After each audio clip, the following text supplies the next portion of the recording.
Welcome to the Morning Update. I'm Erin Roan. Federal Parliament is back today with the Albanese government sitting for the first time. The PM has outlined more than a dozen pieces of legislation he's keen to push, including formalising a climate change target and establishing an anti-corruption commission. Aussies may soon be able to access paid domestic violence leave. Landmark new laws are set to be introduced this week, which would give more than 11 million workers access to 10 days paid leave annually. If passed, it will come into effect by February next year. The medical regulator is investigating dodgy COVID tests, with 4 rapid antigen tests already removed from the market.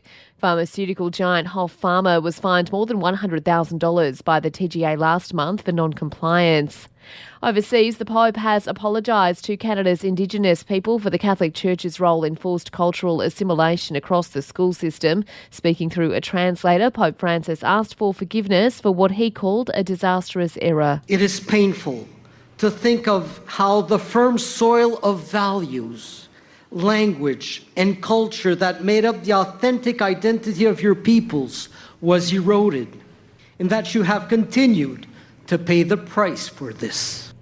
We can now have our smashed avo and eat it too. The avo glut is just beginning, with domestic production tipped to jump by 40% over the next 5 years. Currently, the average Aussie eats 22 avos a year. And the UK is set to host the 2023 Eurovision Song Contest. It was due to be held in Ukraine, but has been moved due to safety concerns. To sport, it's brought to you by Ladbrokes Mates Mode, the better way to chat, share and bet together. T's and C's apply. And remember, gamble responsibly. Call 1-800-858-858.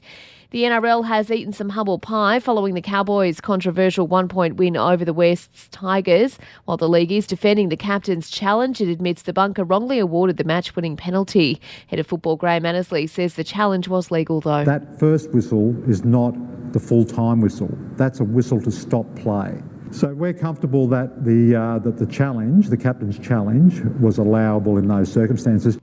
Manly has held an emergency meeting with players after several team members threatened to withdraw from Thursday night's clash against the Roosters due to the club's new Pride jersey. It's understood 7 players are flatly opposed to wearing it on religious grounds.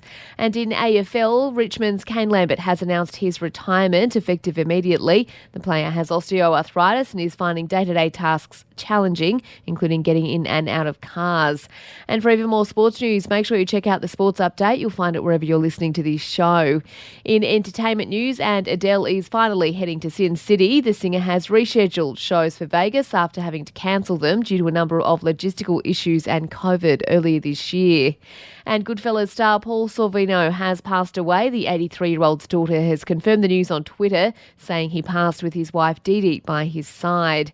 And that's the latest from the Nova Podcasts team. We'll see you later on for another episode of The Update.